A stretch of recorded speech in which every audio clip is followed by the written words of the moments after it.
At first, they can seem radiant, impressive, and generous, a magnetic force that draws you in. But up close, you discover that their warmth is conditional and their confidence can't be questioned. You see the fragile ego underneath, a desperate need to be admired, in control, and superior. This is the shadow of the Sun and Jupiter, the archetype of the God complex, and it tells a story of what happens when the ego's hunger meets unchecked expansion.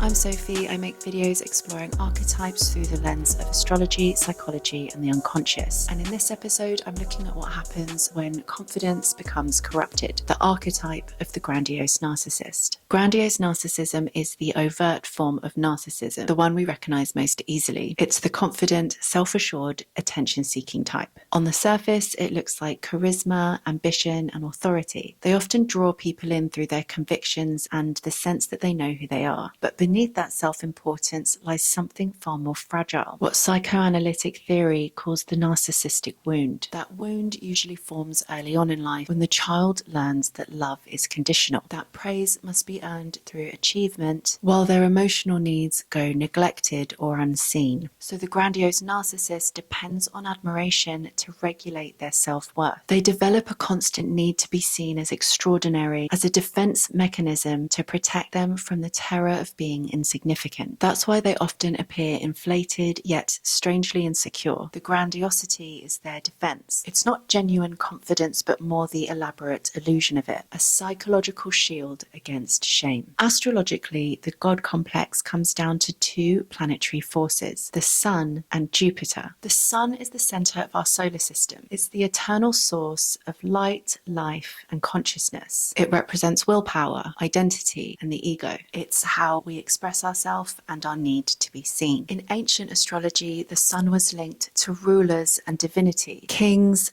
judges, and those raised up by divine right. It rejoices in the ninth house, also known as the house of God, the realm of higher wisdom, philosophy, and law. And it's most visible in the 10th house, representing the Sun at its peak and symbolizing success, reputation, and visibility. Solar energy speaks to the plot line of our lives, the heroic arc, the quest for recognition, and the drive to become someone significant. In its light expression, it can produce intelligence, nobility, and moral strength. But when it's distorted, it can become arrogant, domineering, and self-righteous. It's the ego over-identifying with its own divine light instead of recognizing that it's something shared by all. We see this through Leo, the Sun's home sign, which is fixed fire. Leo is self-assured and thrives in the spotlight. Its warmth and charisma draws people in, but like any fire, it depends on fuel to keep it burning bright. With self-awareness, that becomes a generous exchange of energy, giving and receiving warmth in equal measure. But without it, the fire turns hungry and depends on constant attention to stay alive. The Sun is also exalted in Aries, which is another fire sign that thrives on assertion, victory, and individuality. Aries is bold, initiating, and driven, a force of vitality and leadership that amplifies the Sun's will. So in Aries, the Sun is strong-willed and fiercely independent. But that same fire, when overdriven, can become combative, self-centered, and forceful. In Libra, the Sun is said to be in its fall. Libra seeks balance, diplomacy, and partnership, while the Sun's instinct is for authority, individuality, and self-assertion. So here, the Sun has to compromise for harmony, and this tension reveals its essential struggle, how to shine without consuming everything around it. So if the Sun describes the self, then Jupiter describes the magnitude. Jupiter is the planet of expansion, abundance, and inflation. It's the impulse to grow, but also to find meaning. It's associated with figures of faith and authority, like priests, gurus, and philosophers. This is because it governs our beliefs, our morality, and our sense of higher truth. Jupiter's home signs are Sagittarius and Pisces, realms of optimism, knowledge, and spiritual depth. But Jupiter's benevolence can also be its blind spot, because endless expansion without structure can become unhealthy inflation, turning conviction into dogma, optimism into entitlement, and confidence into moral superiority. superiority. So when the Sun combines with Jupiter, there is potential for vision and leadership. But if distorted, it can grow into self-importance, corrupt ethics, and a hunger for validation. The archetype of the God complex, self-reverent, larger than life, and morally assured of its own righteousness. This combination reveals the shadow of the Sun's light and Jupiter's faith,